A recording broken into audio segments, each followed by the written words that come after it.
Hey, what's up, everybody? This is Mike here at Rogue Comics, and here is your sneak peek of all the books that will be out this week, August 14th, also known as New Comic Book Day. So let's get started. As always, we start with DC, throw them a bone every now and then, and as I ramble on incessantly just for a couple of seconds here, it allows me to get over to the desktop so I can see exactly follow along with you guys and see exactly what books I'm showing you, because believe it or not, it's very small on this computer here. So this first book here is Batman and the Outsiders number 4.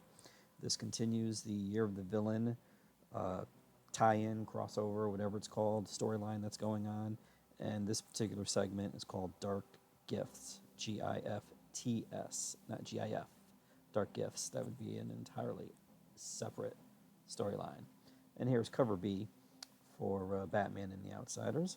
Up next, Batman Universe number 2, 2 of 6.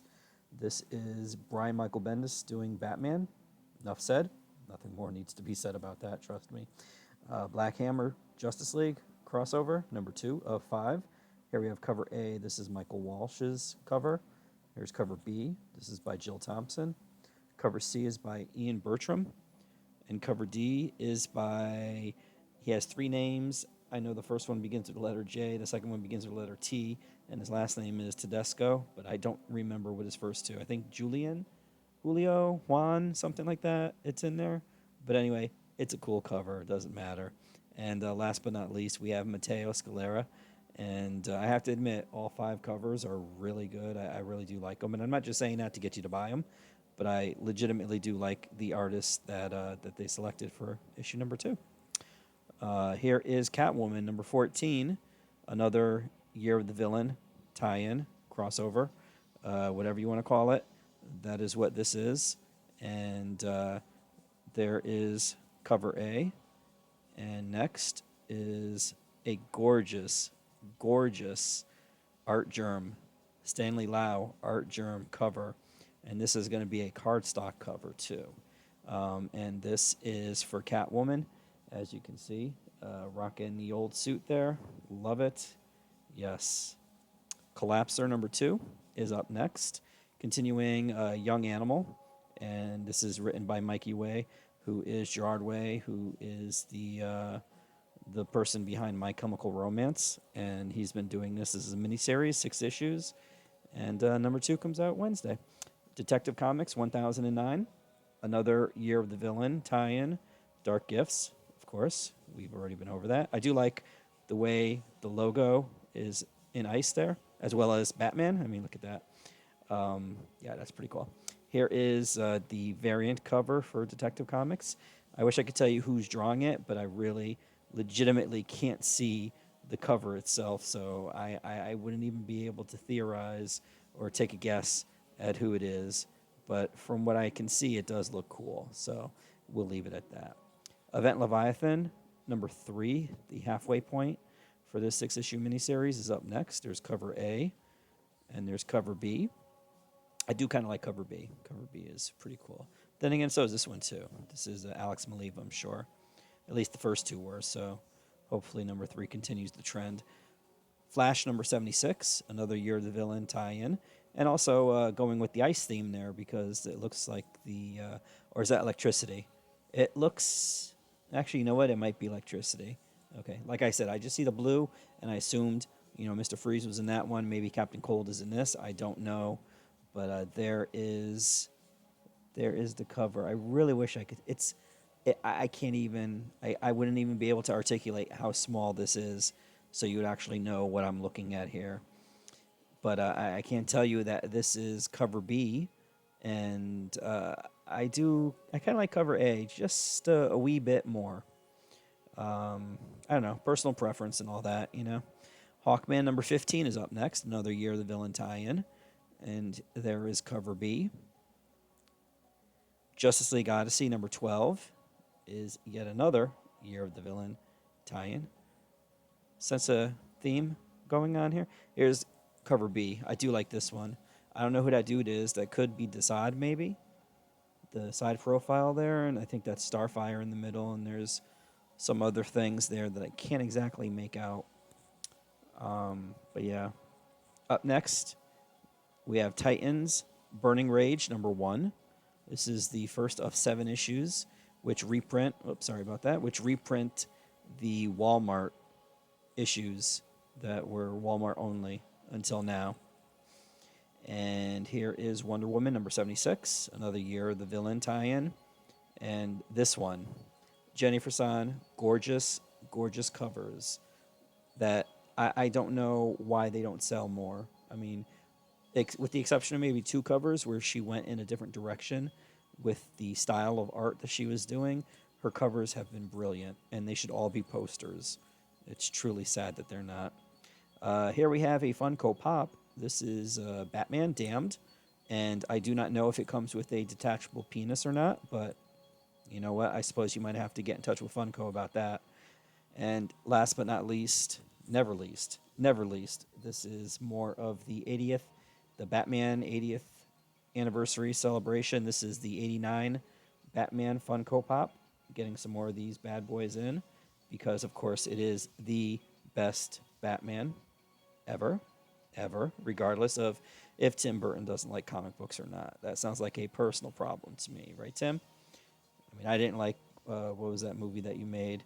Alice in Wonderland. Yeah, so I guess we're even with that, right? Anyways, let's move on to Marvel. Here we have Absolute Carnage. This is Scream #1, and this is one of 3. Marvel's looks like they're going to be doing their 3-issue tie-ins, so not too upset with that, as long as you don't need to read these to enjoy the main story, because let me tell you, that first issue of Carnage, and like I said before, actually I said it to all the customers that came in and bought the issue, Carnage is my second least favorite character in the Marvel universe. And those of you that are regular customers in the store know who my absolute first least liked character is. I won't even get into it. I'm not even going to give him the notoriety and publicity. Let's just leave it at that. But this is Scream, and I guess that's a symbiote, maybe, perhaps. Those of you that are more knowledgeable about symbiotes could probably inform me, or, you know what, don't even bother, because to be honest with you, one of the reasons I don't like Carnage is because he represents like everything that was wrong with the 90s. And, you know, Venom squeaks by because it was a pretty good idea, and I did like the execution of it, but Carnage was just sloppy. And look, there's another tie-in. This one is Separation Anxiety. This is issue #1, and unfortunately, it doesn't tell me how many there are, but I'm going to assume there's 3 of these also. And there are a bunch of additional symbiotes on there. So yeah, Age of Conan Valeria #1 of 5 is up next with gorgeous cover art. I do like that. I don't know who did it, but I do like it. Amazing Spider-Man #27 is up next, followed by a gorgeous Mark Brooks cover for Captain Marvel #9. Conan the Barbarian Exodus #1 is up next, and I'm almost positive this is written and drawn by Esad Ribic. I'm almost positive. I'm about 50-50. Doctor Strange #17 is up next. That's a pretty cool cover. Fantastic Four #13, continuing the surprising sellout of Fantastic Four #12. I guess this is where Ben and the Hulk are going to finally maybe have a fight. I didn't read the entirety of issue #12 because I was too busy selling Carnage and everything, but it did look like it was an intriguing issue, and I'll have to just go back and check it out, I guess. Friendly Neighborhood Spider-Man is up next, #10, right there. That looks like a pretty cool cover. I'm not sure who did it, but it's cool. Gwenpool gets another #1. Gwenpool Strikes Back. This time it's a miniseries. Issue 1 of 5 right there. And I could be wrong, but it looks like, it could be the Dodsons doing the cover there. Immortal Hulk, Director's Cut #1 of 6. So I guess they're going to be reprinting the first 6 issues of the Immortal Hulk and giving you a little Director's Cut thingy there. So if it's anything like the normal issues, you're definitely going to want to check this out. And I say that as someone who doesn't necessarily like the Hulk. I don't mean like, he doesn't offend me as much as Carnage or the other person at number one, but I don't necessarily go, oh, it's the Hulk, I gotta buy this. I mean, there were some good storylines. Oops, sorry about that. There were some good storylines with Peter David, and let me think of some other. Actually, you know what? I think Peter David, his run was the defining Hulk run for me. There was a lot of things, a lot of cool things in that, but I've been going all over the place. So you've already seen Invaders, number 8 right there. And Ironheart looks like she's going to Wakanda. This is issue number 9. Loki, number 2. I guess he's going to be visited by Tony Stark. Miles Morales with a really cool cover for Spider-Man number 9. The Miles Morales Spider-Man number 9. They really got to give Miles a different name. I mean, you can't call him Miles Morales. I mean, give him a name. Give him a name. Not Spider-Man. He's not Spider-Man. Powers of X, number 2, right there. The Incredible, the Astounding, I'm running out of adjectives here, but I'm glad Jonathan Hickman is doing the X-Men, but he better do Rogue right, and he better make her single again, or just have her get out of that other person's orbit, because it's just bad. It's just bad. What do we got next? We have next Punisher Kill Crew number 1, right there. This is spinning out of the War of the Realms miniseries, and actually not only the War of the Realms miniseries, but Punisher was involved in a Strike Force miniseries tie-in, whatever. That actually I don't even think it was a miniseries. I think it was just like a series of one-shots that he was in. But yeah, there you go. Silver Surfer Black number 3. This is 3 of 5 right there, and a really trippy cover. Silver Surfer Prodigal Son number 1 is right there. That's a pretty cool cover, and you got Galactus on the front right there. Star Wars Target Vader number 2. This is 2 of 6. Swordmaster number 2 is right there. And then, what does it say? Shang-Chi? Shang-Chi, Master of Kung Fu. No, so I guess he's going to be guest starring in that issue.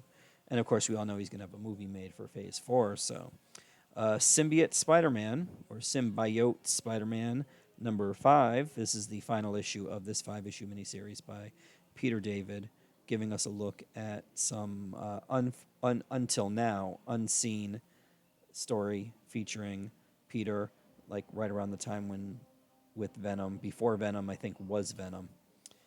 Unbeatable Squirrel Girl, number 47. I like this cover.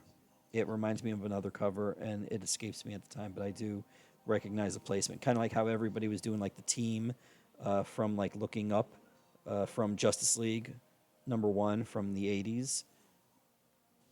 This also is another common comic book cover trope. X Factor number 87. For some reason, they are doing a facsimile of X Factor number 87. I don't know why.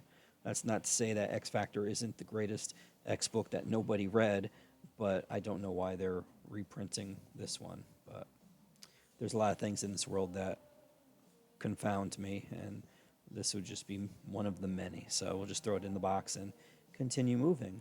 We'll move on to some Marvel variants right here. And first up, we have Absolute Carnage Scream, number 1. This is a Mark Bagley connecting variant cover. This one here is Absolute Carnage Scream, number 1. This is the Russell Dowderman Young Guns variant.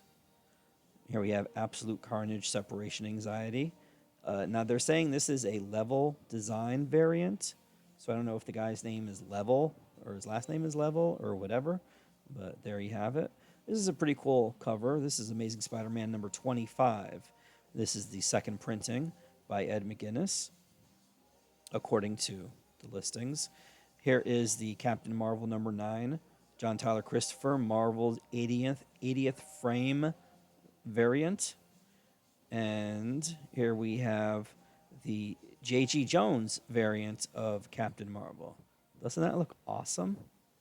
I'd order 100 of these just for that little blue square alone.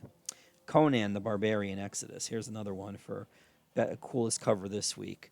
This is the Bring on the Bad Guys variant by Nick Bradshaw, and it is incredible, incredible, truly. And I'm saying this, I'm not being facetious. I mean this. Nick Bradshaw is one of my favorites. He definitely studied under the Art Adams School for Drawing, and his detail is incredible. I mean, despite the fact he's a Red Sox fan, I won't hold that against him, but his art is really cool. Conan the Barbarian, Exodus, number 1. Here is the Greg Horn van variant, because apparently van life is a thing nowadays. I don't get it, but again, remember I said earlier there's a lot of things in this world that I don't get. That would just be one of many. Doctor Strange, number 17. Here we have a Lupacino Carnageized variant right there. Looks like it might be cool. Here we have Fantastic Four, number 13. For some reason, there's a couple of variants, and this is the first one. This is the Nick Bradshaw Marvel's 80th frame variant. And here is a Perel, Bring on the Bad Guys variant. Friendly Neighborhood Spider-Man is up next. This is a Will Sliney, Bring on the Bad Guys variant for issue number 10. And I believe that could be the Prowler, maybe, it looks like. I really shouldn't even attempt to describe the covers because they're so freaking small, man. Beginning to sound like a broken record, but it's true. They are tiny. Actually, you know what? No, that might not be the Prowler. I have no idea who that is. So you know what? We're just going to move on to the next cover. This is Gwenpool Strikes Back. This is the Gurihiru variant cover. I do like this. Although I probably like this one a little bit better. This is the Lubera, Lubera variant for Gwenpool Strikes Back. Up next, we have a Declan Shalvey, Bring on the Bad Guys variant for Loki, number 2. This is a cool cover, too. I like this. Miles Morales, Spider-Man, number 7, gets a second printing, as does issue number 8. And here is a variant for number 9. This is Pasquale Ferry. This is the Marvel's 80th frame. You see the little frame there. Because they did this during the 80s. I don't remember exactly what year it was. But they had whatever the characters looked like, and they would draw a frame around it and put some art in the middle like they do here. It's actually pretty cool. Powers of X, number 2. This is the Huddleston variant. Here is the Yasmin Putri Connecting variant. Here is the Dustin Weaver New Character variant. And what I believe, nope, there's one more. Sorry, I moved to the right when I should have moved down. This is the Scotty Young variant for Powers of X number 2. And here is the Patrick Zurcher Character Decades variant featuring Beast. I think I like all of them except whichever one is Grant Morrison, because that's where they made him look like a cat. Ridiculous. This is a pretty cool cover, too. This is Silver Surfer Black, number 3. This is the Ron Lim variant. And honestly, I know there were people before him that drew Silver Surfer. I mean, George Perez can do a pretty cool Silver Surfer. But for me, Ron Lim was the artist that Silver Surfer, like that, I really imprinted with Silver Surfer. Anytime I think of Silver Surfer, I think of Ron Lim because he was doing it in the 90s. So, yeah.